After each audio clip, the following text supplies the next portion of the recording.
I'm Michael Steele in for Joy Reid, and we begin tonight with a look ahead to day one of Trump 2.0. The Biden administration is in its waning days, and in just 3 days, Donald Trump will be inaugurated as the 47th president. Although the weather in the nation's capital has put a chill on the pomp and circumstance Trump was hoping for. Today it was announced that the swearing in will be moved indoors because of expected low temperatures, which means that Trump will now take the oath of office from inside the Capitol Rotunda, the exact location where just 4 years ago a violent mob of Trump supporters clashed with Capitol Police. Now, despite the small change, one big thing will stay the same.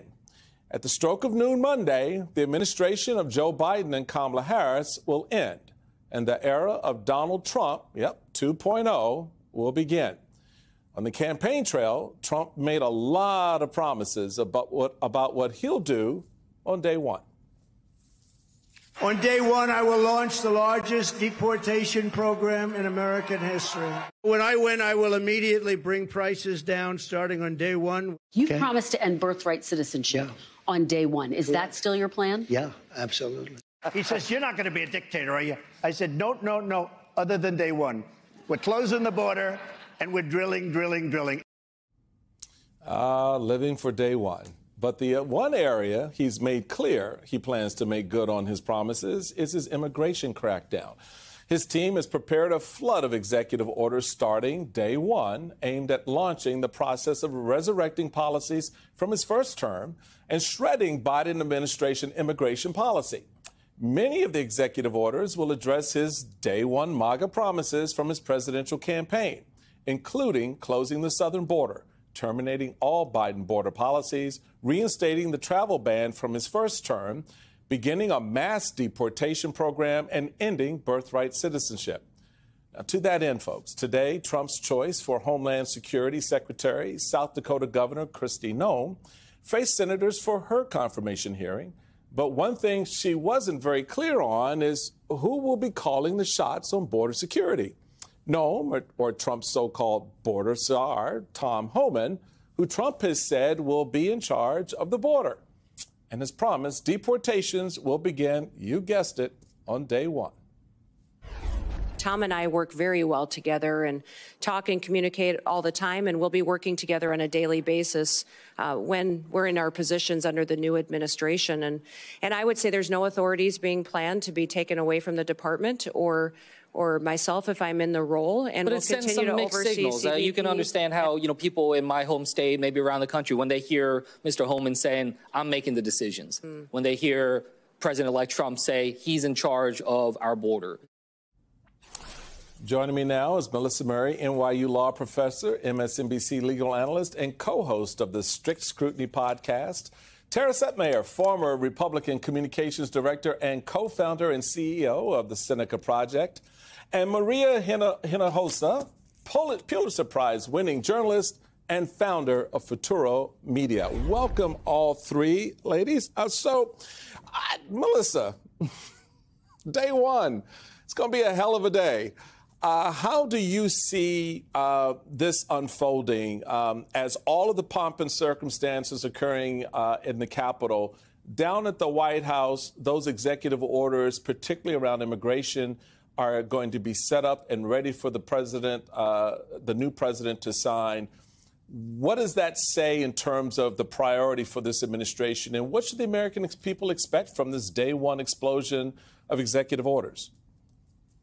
Well, thanks for having me, Michael. I think we should take Donald Trump at his word. He's made clear that he plans to use executive authority to get things done on day one. And thanks to the United States Supreme Court, that executive authority is probably broader than it's ever been in the history of the American presidency. So there's a lot of room to work here with. He's already said that he's going to launch the largest mass deportation in the history of this country. That conflicts a little bit with some of the rhetoric from his campaign, where he talked about deporting first those with criminal records. It doesn't really match up on the number of individuals who have criminal records who are eligible to be deported. Does not add up to the largest mass deportation in history. So that means you're going to have to find additional people if this is, in fact, going to be a massive and sweeping effort. And I think the way that happens is we begin to think differently about what constitutes criminal activity relative to those who are here undocumented or unlawfully. And I think just the fact of crossing the border without the necessary papers is a misdemeanor offense. But I think they could think about that as a crime, expand the number of individuals who are here criminally, and again, think about those deportations. All of this will require procedural hurdles. There are lots of procedural checks in place, even for deporting those who have criminal records. So this isn't going to be an immediate thing, but I think we're going to see the mechanisms move quite quickly. I also imagine that there will be some efforts to roll back in plans that were put in place by the Biden administration, certainly on energy. The Biden electric vehicle mandate will be rolled back. There will be more drilling. It's all going to be a flurry, and again, all done through executive orders principally.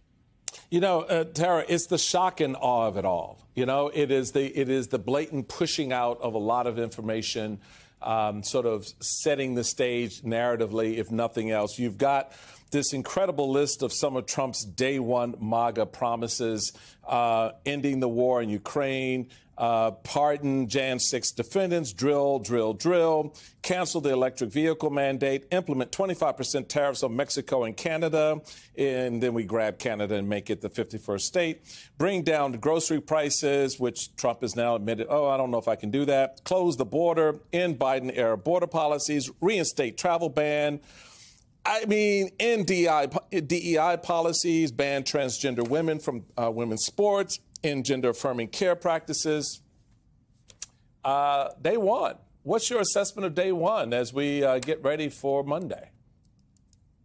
Well, people need to be prepared. I think that this country is about to wake up to a Mike Tyson level left hook of reality come 12/01 January 20th. We've been trying to warn folks about this. We tried. During the election, we tried.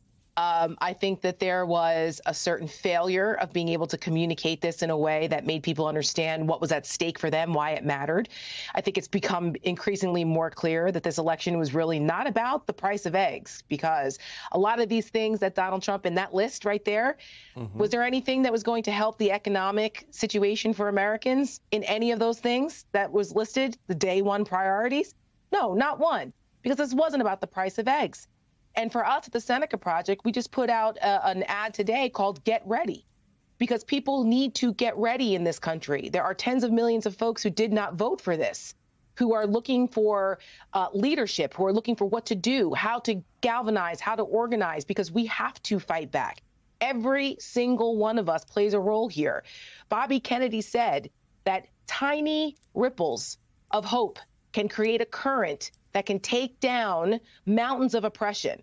That's what we are facing, and that's what we're going to have to do. This country has faced all kinds of issues in the past, whether it was the abolitionist movement, whether it was the civil rights movement, the suffragist movement for women. And great to hear about the ERA today. Thank you, President Biden.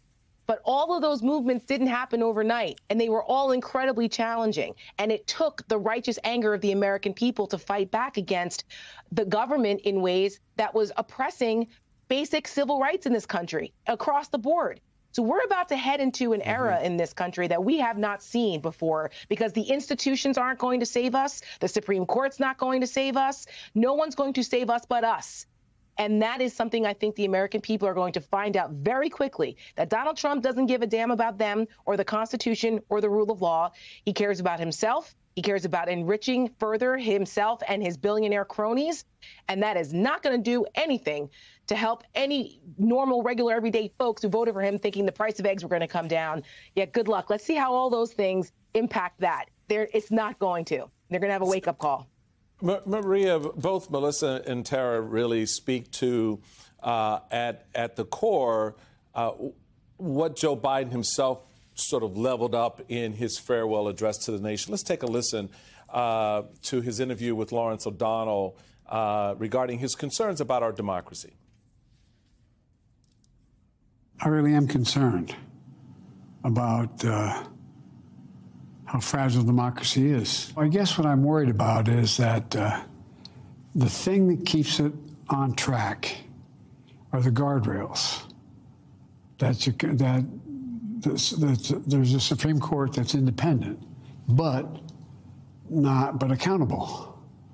There's a Congress that you speak your mind, but you're held accountable to basic standards. There's a presidency that says you have really limited powers. I mean, you're the top dog, but you're not. You can't dictate everything. And I don't know. We just seem to be chipping away at all those elements.